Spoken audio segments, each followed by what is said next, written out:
జిల్లా పైడి భీమవరం హై స్కూల్లో సీసీ కెమెరాల ధ్వంసంపై కేసు నమోదు చేశారు పోలీసులు. Exam centre chief superintendent Jagannatham ఫిర్యాదు మేరకు పోలీసులు దర్యాప్తు చేపట్టారు. ఈ ఘటనలో కొంతమంది అనుమానితులను అరెస్ట్ చేసినట్లు జేఆర్పురం పోలీస్ స్టేషన్ సీఐ అవతారం తెలిపారు. అదే స్కూల్లో పనిచేస్తున్న టీచర్ల ప్రమేయం కూడా ఉందని ఫిర్యాదులు వస్తున్నాయని, బాధ్యులు ఎవరైనా కఠిన చర్యలు ఉంటాయని చెప్తున్న సీఐ అవతారంతో మా ప్రతినిధి రాము ఫేస్ టు ఫేస్. శ్రీకాకుళం జిల్లా కుప్పీలలో టీచర్లే విద్యార్థులకి మాస్ కాపీయింగ్ కొట్టించడం, మరోవైపు టీచర్లే దగ్గరుండి పేపర్లు రాయించడం అనేది ఆరోపణలు వచ్చిన నేపథ్యంలో మరోవైపు పైడి భీమవరం స్కూల్లో కూడా మొత్తం ఇంచుమించుగా 12 నుంచి 14 వరకు కూడా స్కూల్ పరీక్షా కేంద్రంలో సీసీ కెమెరాలు ధ్వంసమై మాస్ కాపీయింగ్కి అనుమతి లేదని కొంతమంది స్థానికులు టీచర్ల మీద ఆగ్రహంతో ఈ విధంగా చేశారనేది కూడా ఆరోపణ. దీనికి సంబంధించి కూడా ఎవరైతే అక్కడ పైడి భీమవరం సెంటర్ చీఫ్ సూపరింటెండెంట్గా పనిచేస్తున్నారు జగన్నాథం రణస్థలం పోలీస్ స్టేషన్లో ఫిర్యాదు చేశారు. దీనికి సంబంధించి మనతో మాట్లాడడానికి రణస్థలం సర్కిల్ ఇన్స్పెక్టర్ అవతారం గారు ఉన్నారు. సార్, ఏం జరిగింది సార్? ఇప్పుడు దీనికి సంబంధించి 14 వరకు సీసీ కెమెరా ధ్వంసం అంటున్నారు, ఎవరైనా దొరికారా? ఏం జరిగింది సార్? జేఆర్పురం పోలీస్ స్టేషన్ పరిధిలో పైడి భీమవరం అనే జడ్పీహెచ్ స్కూల్లో ఎస్ఎస్సి ఎగ్జామినేషన్ జరుగుతున్నాయి. ఆ ఎగ్జామినేషన్ సెంటర్లో 2 సెంటర్స్ ఉన్నాయి. ఆ స్కూల్ ప్రిమిసెస్లో A and B. Total 371 students ఉన్నారు.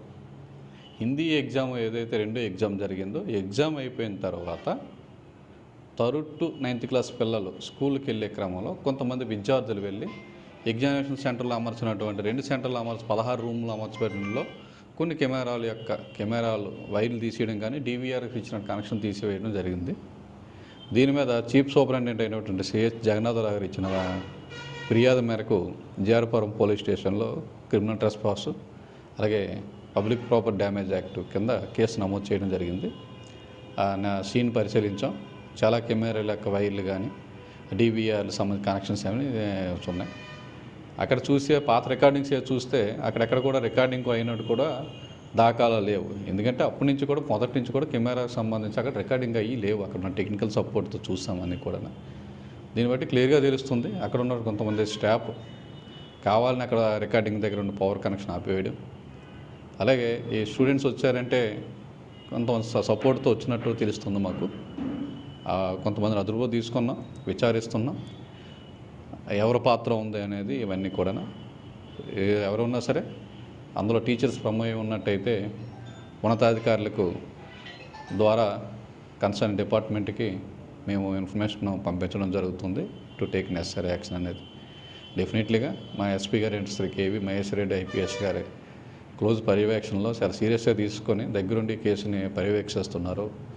ప్రోగ్రెస్ ఎప్పటికప్పుడు అడుగుతున్నారు. ఎందుకంటే ఎస్ఎస్సి ఎగ్జామినేషన్ సెంటర్ జరుగుతున్నాయి. ఇది వెరీ సెన్సిటివ్ ఇష్యూస్ సంబంధించి డెఫినెట్లీగా మేము టెక్నికల్గా ఆధారాలు సంపాదించి వాళ్ళకి ఎవిడెన్స్ గట్టిగా సంపాదించిన తర్వాత కోర్టులో ప్రవేశపెట్టడం జరుగుతుంది. సార్, ఎటువంటి ఏర్పాట్లు చేశారు? ఎందుకంటే మిగతా ఇప్పటికే 3 ఎగ్జామ్స్ అయ్యాయి, ఇంకా చాలా ఉన్నాయి ఎగ్జామ్స్.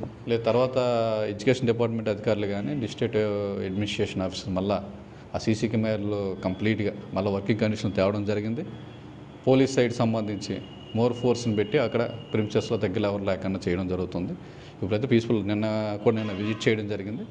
ప్రస్తుతానికి అది అక్కడ ఇంకేం లేదు. ఆ రోజు పిల్లలు చేసినటువంటి వైర్లు ఏవైతే చేయడం వల్ల తప్పించుకొని ఇప్పుడు ప్రస్తుతానికి ఎగ్జామినేషన్ సెంటర్లో కానీ మొత్తాన్ని కూడా క్లియర్గా ఫోర్స్ పెట్టి బందోబస్తు అనేది ఎక్కువ పెట్టి జరిపిస్తున్నాం. ఉపాధ్యాయుల తనకు ప్రమేయం కూడా ఉన్నట్టుగా అనుమానం వస్తుంది. ఏమైనా మీకు దృష్టికి వచ్చింది సార్? అది ఆ ఆస్పెక్ట్లో ఇంకా ఎవిడెన్స్ కలెక్ట్ చేయవలసి ఉందండి. క్లారిటీ ఇంకా లేదు. వచ్చిన తర్వాత మీకు డెఫినెట్గా తెలియజేస్తాం. మొత్తం మీద పైడి భీమవరంకి సంబంధించి కూడా 2 ఎగ్జామ్ సెంటర్లు పక్కపక్కనే అవి ఇంచుమించుగా 300కు పైగా విద్యార్థులు ఎగ్జామ్స్ రాస్తున్నారు. మొన్న సాయంత్రం మధ్యాహ్నం ఎగ్జామ్ అయింది. ఎగ్జామ్ అయిన తర్వాత టీచర్స్ అంతా కూడా పేపర్లు కలెక్ట్ చేసి తిరిగి అంతా కట్టలు కట్టే సమయంలో మధ్యాహ్నం సెకండ్ షిఫ్ట్లో జనరల్ స్కూల్ కొనసాగుతున్న సమయంలో వాళ్ళతో పాటు కొంతమంది వచ్చి ఈ విధంగా మొత్తం అన్ని రూముల్లో ఉన్న సీసీ కెమెరాలు కూడా పగలగొట్టడం జరిగిందనేది కూడా సిఐ గారు చెప్తున్నమాట. ఎట్టి పరిస్థితులు కూడా ఇలాంటివి ఉపేక్షించలేదు. ఎందుకంటే అక్కడ కూడా కట్టుదిట్టమైన ఏర్పాట్లు ఉన్నాయి. కేవలం మాస్ కాపీయింగ్కి అవకాశం లేదనే ఒక రకం ఉద్దేశంతో ఈ విధంగా చేశారనే దానికి అనుమానం వస్తుంది. ఇప్పటికే దీనికి సంబంధించి కూడా ఒక 4-5 అదుపులో తీసుకుని విచారిస్తున్నాం. స్కూల్లో ఎవరైనా టీచర్ దీనికి సంబంధించి కూడా స్థానికంగా ఉన్న కొంతమందిని రెచ్చగొట్టారనేది అనుమానం కూడా ఉంది. ఆ కోణంలో కూడా మేము ఎంక్వైరీ చేస్తాం. ఖచ్చితంగా కూడా ఏదైనా ఎవిడెన్స్ ఉంటే ఖచ్చితంగా ఎవరైనా టీచరు పిల్లల్ని ఈ విధంగా రెచ్చగొట్టి సీసీ కెమెరాలు పగలగొట్టే స్థాయికి తీసుకొస్తే ఖచ్చితంగా వారిపైన కూడా కేసులు నమోదు చేస్తామని సిఐ అవతారం స్పష్టం చేస్తున్నారు. విడుదల Nagaraju, big TV news, Srikakulam.